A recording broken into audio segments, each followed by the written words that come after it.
Hi everyone, welcome back to Total War Therapy. I'm Alberto and today here we are with the second episode of the best army composition for every legendary lord. This is the time of the Tomb Kings and don't worry, I'm already preparing the video about the high elves that I promised you. But first, let's quickly see what are the rules that we're gonna follow to build our army compositions and to play the relative battles. Let's start with the funds that will be 16,000 that are enough to recruit a full army but without exceeding with the elite units. And then we're gonna play with the very hard difficulty but without the AI stats modifiers, that honestly I never liked them.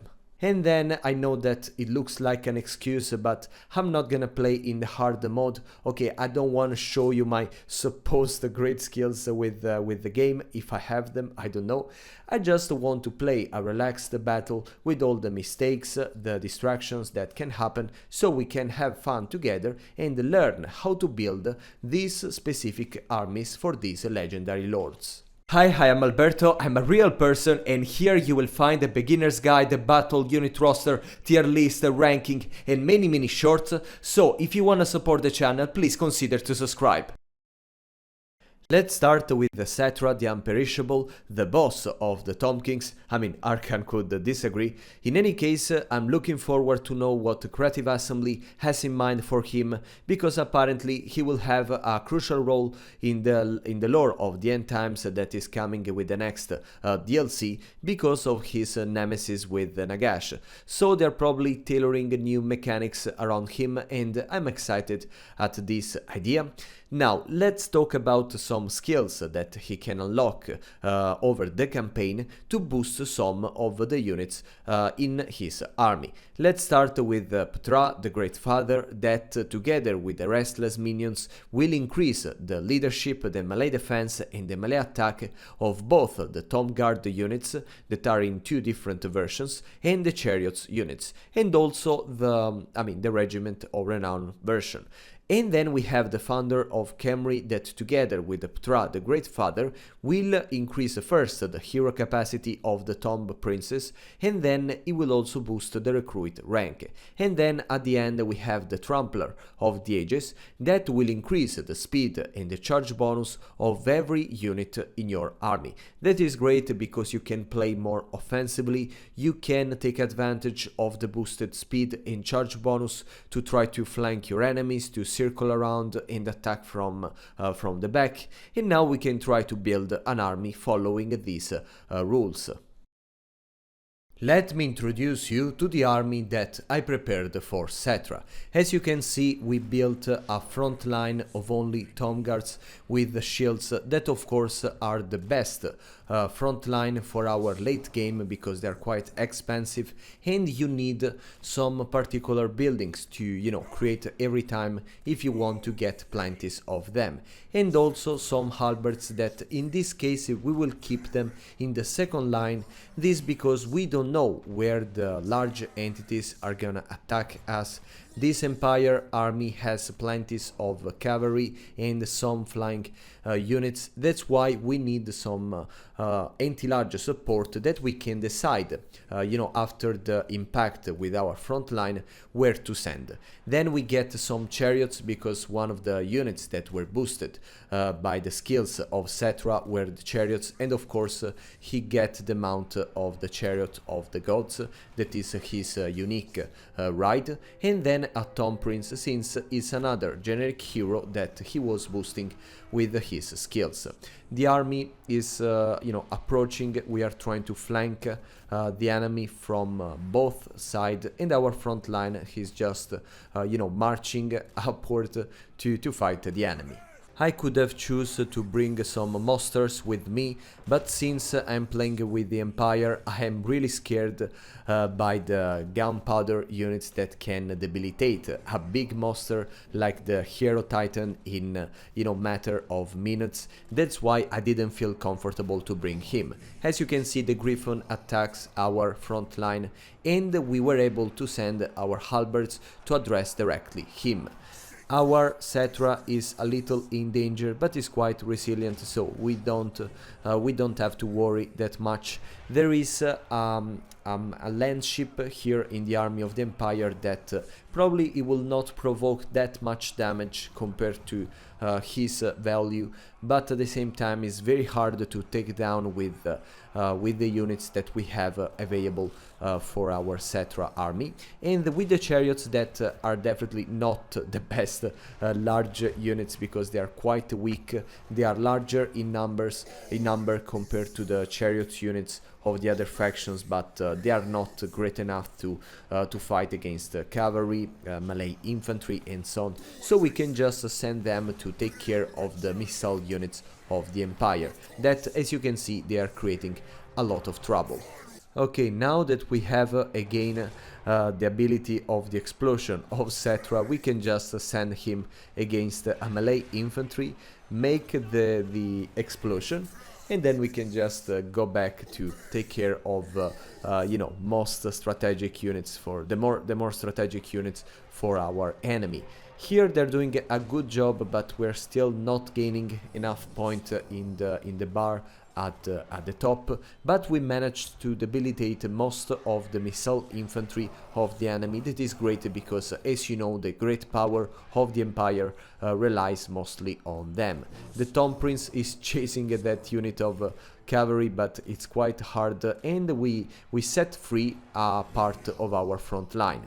Okay, our Tom Guard is proving to be quite resilient, but the rest of the army is struggling against the melee infantry of the Empire, apparently, especially the boss, the lord, that is, I think, Boris Todbringer, that I mean, it's more resilient than I expected, actually, but I mean, we will manage to find a solution against him. It's funny because we completely outnumbered the enemy, but they still are very strong just for the Lord and some other key units like the land ship and I mean Boris.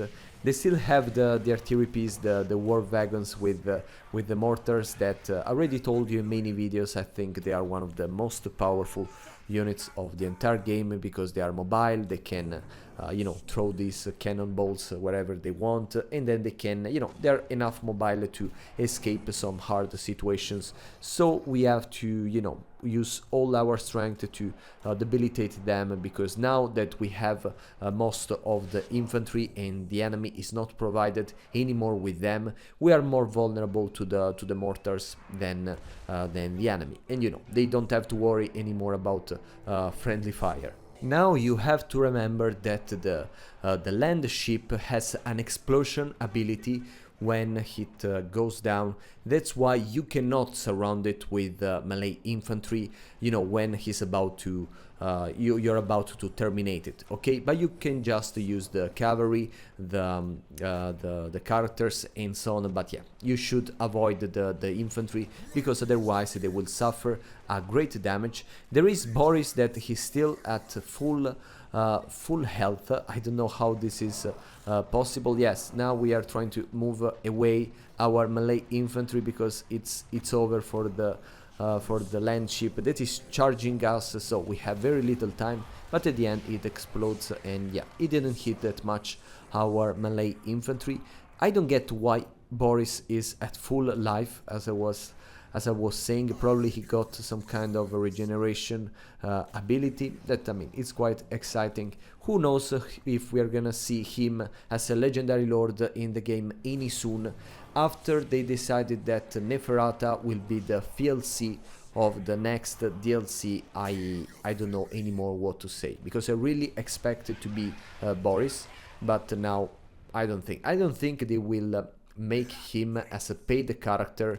If you know, it's a character that we got in the game since Total War Warhammer 1. It would be quite weird, so I expect him to come as a DLC, but I don't know for which DLC right now. Okay, we basically win. I think there are not other characters in, I mean, any other units in the Empire that can be an issue for us. There is just Boris, and we have to use all our strength to, you know, to put him down. But yeah, the first episode of this video is done. The second legendary lord is Khatep the Grand Hierophant, that is the only character that will start his campaign out of the Great Desert. Now we're gonna see again all the skills that he can get over the campaign to boost some of his units. Let's start with the Tomb Protector that will give the formed attack attribute to the Tomb Guard units, and in this way he will increase their melee defense, and he will also boost their casualty replenishment rate. And then we have the Reanimator that will increase the leadership of all the infantry units of the Tomb Kings. Then we have the Steed Reanimator that will boost the leadership and the melee attack of all the chariots and cavalry units overall. The Grand Hierophant that will give the mastery of elemental winds for all the Lich Priest, so you will be encouraged to have more spellcasters in the same army. The Soul Binding that will increase the physical resistance, and it will give the unyielding assault attribute to all the infantry of this faction. And at the end, the Jib, the God of Earth, that will increase the melee attack and melee defense of the Shapti, both generic and with great bows. So now we can try to build an army for him. And now let me introduce you to the army that I prepared for the Lich Priest, the Grand Lich Priest Khatep. As you can see, we built again a front line of Tomb Guards because it's the unit that is boosted by the skills of Khatep. And then we have a second line of missile units that are both archers, the skeleton archers, and the Ushapti with great bows. That they have different ranges, but I preferred to put them all, inside the same group, so I can deploy them all together and then move them, over the battle. Then we got some Ushapti to defend our right flank and some other Ushapti to defend our left flank. A couple of horsemen with the bows just to be a little annoying to the Dark Elves and try to distract some units of their armies, but they are, completely expendable. And then another Lich Priest. These, as you know, I don't like to have more spellcasters in the same army, but with the ability of Khatep that gives the master of the elemental winds to all the Lich Priest. In this case, we can have a boost of our magic power if we keep more spellcasters inside the same army. As you can see, there is the Black Guard of Nagaron that has some very powerful anti-large elite infantry that are trying to coming after our Ushapti. And in this case, for example, we have to move our Ushapti that will be, wasted on the flank, and use one melee infantry to keep busy for the entire battle, the Black Guard of Nagaron. Then there is a cavalry unit on the left that is trying to circle us around, but we have the Ushapti that can take care of them, and there is the Lord of the enemy that is going around, deciding where to attack. We have Khatep with the Casket of Souls, that is an artillery piece, as I said before, that is quite great, but of course we have to keep him, enough close to the battlefield, otherwise he cannot cast his spells. Okay, with the archers we can crossfire on the archers of the Dark Shards, of the Dark Elves, and yes, it's a little messy. I could have done better with the order. There is the cavalry that is trying to escape us, but we have the Ushapti with the great bows as a second, line of defense for the missile infantry in case the front line, our front line could give up. And then, of course, the rest of the army is doing great, I can say. I cannot make a great use of the Lich Priest because, it's still a second spellcaster and I wanted to save some money on the spells, so he will be only offensive. This cavalry, this anti-large cavalry with the cold ones of the Dark Elves are keeping busy too many of our units. I should have focused on that before. And there is a chariot that, is just charging us. This was another mistake, but we can, in this case, for example, sacrifice one unit of archers, send our Ushapti with great bows, and then focus the rest of our archers to deal, with these chariots. And again, the Ushabti with great bows are great for this reason, because you can use them both in melee and in missile. So I would focus at first with their missile weapons, because it's great, especially against the large entities, but once our front line gives up, then we have to use them in melee, and they are quite resilient, of course. Okay, our archers managed to take down the hero of the Dark Elves, the Death Hag, and yeah, I think that everything is going well. We're losing some units, but I mean, they were all expendable. And yes, Khatep unfortunately has very little health, but we should not worry that much, because all the fast and missile power of the enemy is just down, and we can focus on the remaining melee units. I mean, there is, yes, some dark shards there, but I mean, we can just use a magic or an ability of Khatep to terminate them. I mean, unfortunately, we lost some of our Ushabti, but yeah, a couple of them, the one with the great bows, that, I mean, they're not that good at melee like the only melee counterpart, but it's still not a big problem for us. And as you know, with the mechanics of the Tomb Kings, they're very easy to recruit again. With the Black Guard of Nagaron, we are using the same strategy as before, so we sacrifice a unit of archers as a mid shield, so we can keep all the other to fire at them. Okay, we managed to win the battle with some casualty, but I still had a lot of fun.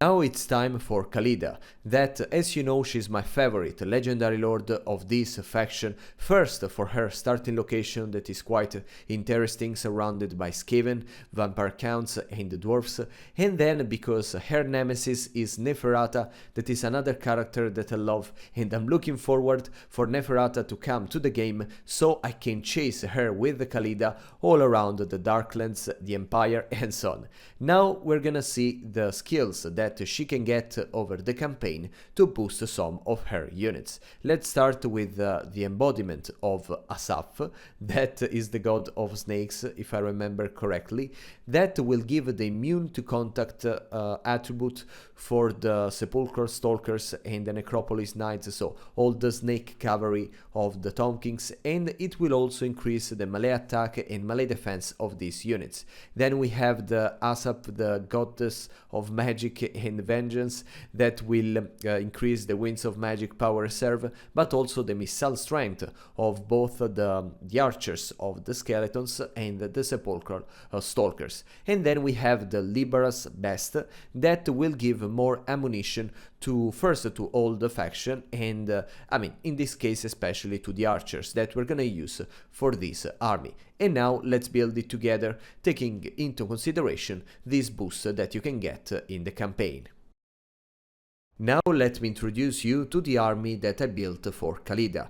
As you can see, in this case we didn't recruit the Tomb Guard, that is the most elite infantry for the Tomb Kings, but we saved some money with the melee infantry to get and invest more on the monsters, so on the Sepulchral Stalkers, on the Necropolis Knights, and on the Bone Giant. That is a unit not directly boosted by Khalida, but I think he was fitting quite well our army, and he could give us some range superiority to force the enemy to attack us so we can play defensively.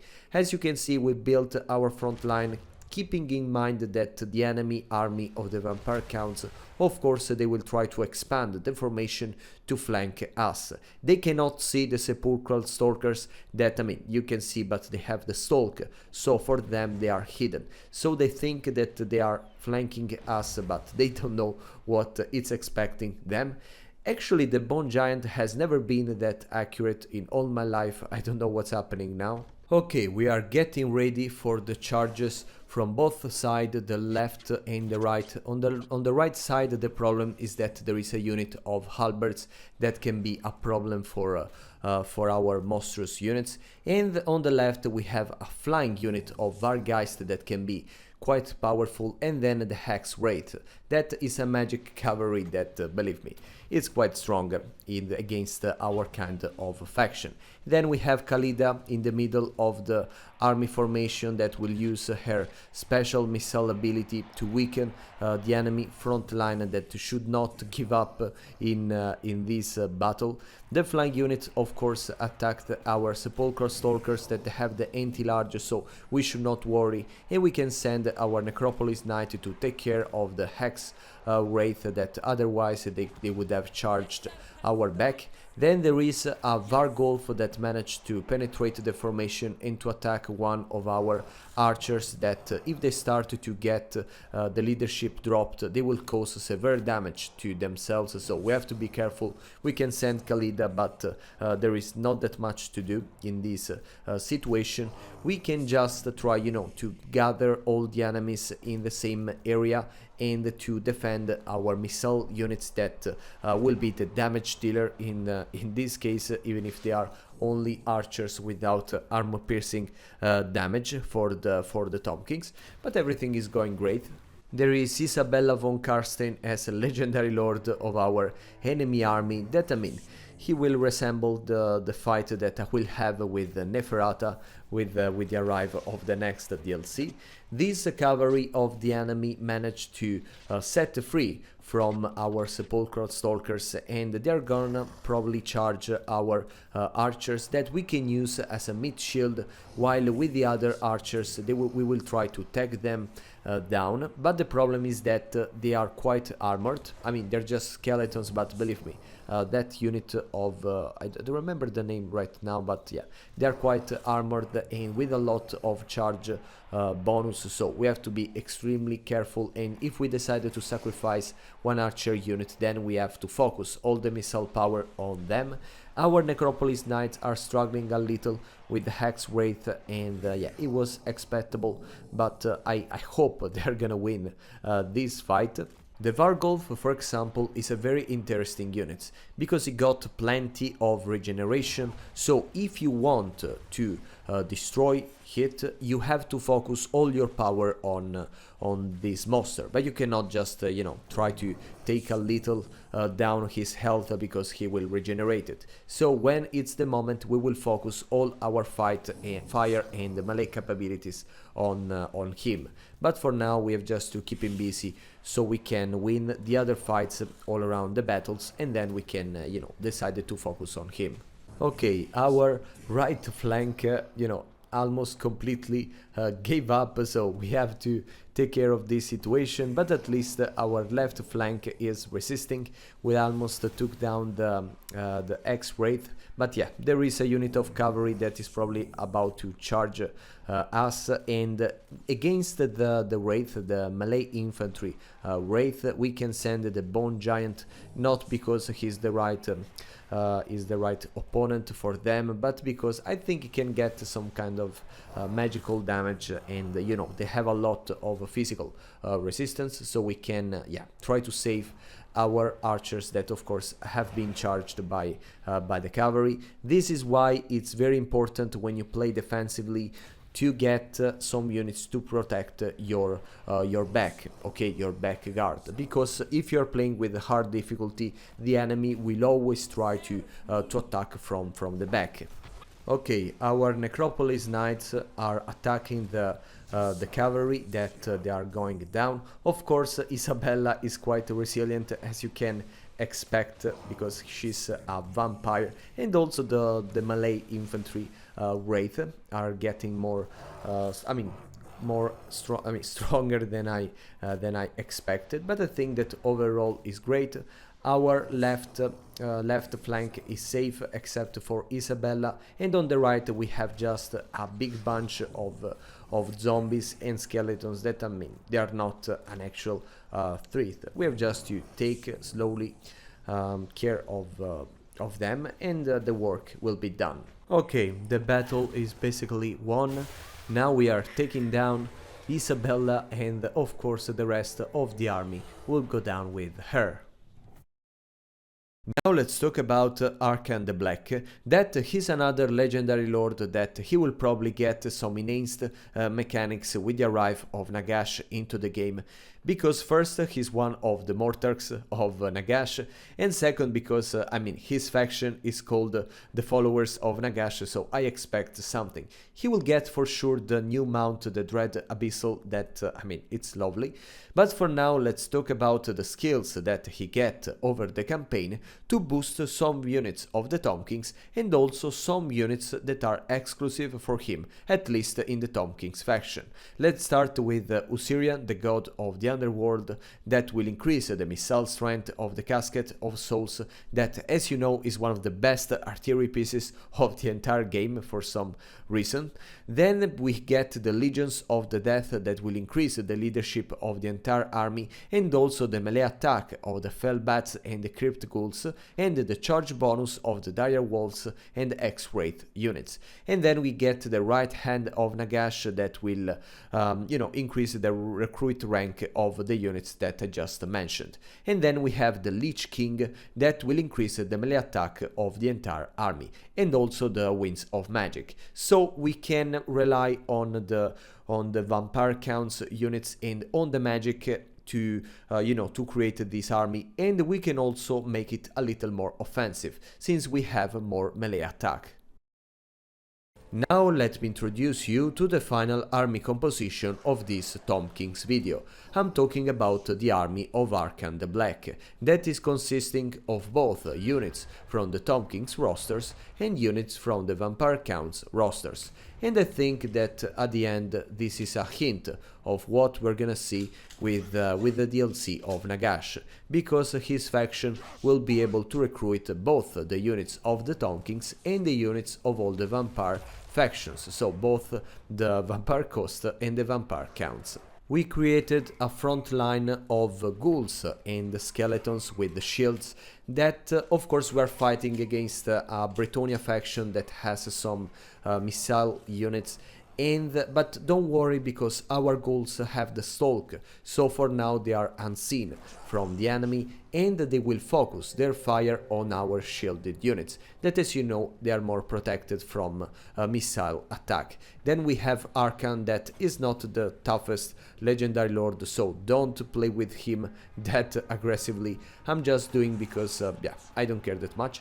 But yes, we can use the Casket of Souls, that is the only Tom Kings units that he's gonna boost to, as artillery piece.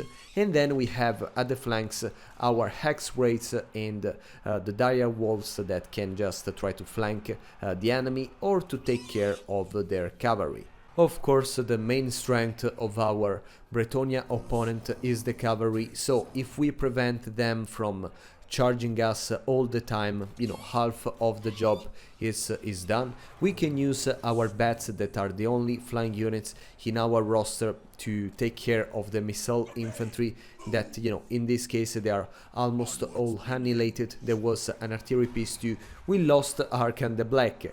This was not expected, but it's one of the things that can happen during your battle, and in any case he's a necromancer, so he's one of the characters that can really be resurrected in 1 or 2 turns. It is not that bad. It can even be more challenging because of course the drop of leadership that the Tom Kings suffer when the legendary lord goes away or goes down, it's strong, so it can be just more fun.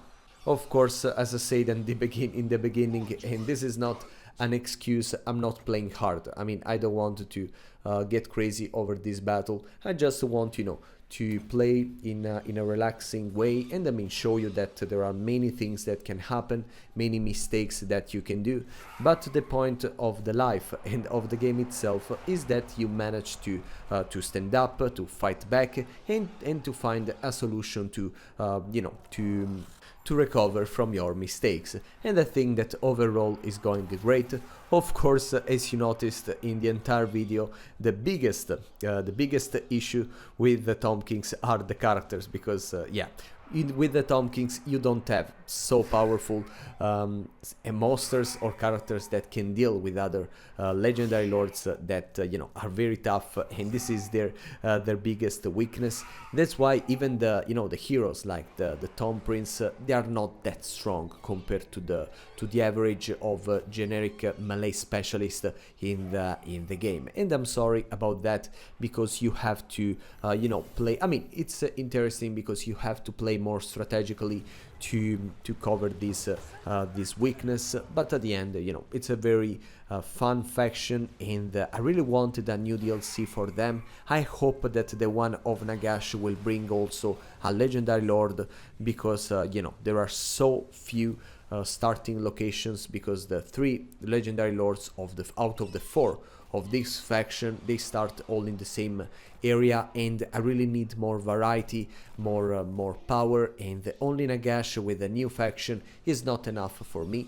But I mean, I appreciate everything that Creative Assembly does for the faction. They are bringing the Cambric Titan, so I'm quite excited overall. In any case, while I was talking, we just won the battle. Apparently, there is just Gotrek that is the one that took down our Arkhan the Black. That I mean, of course, is a Slayer, so it's quite resilient, and without, as I said, some strong characters that can deal with him, is almost impossible to take down that easily. But I mean, they will do it. I trust them, and thank you for following me, and see you very soon.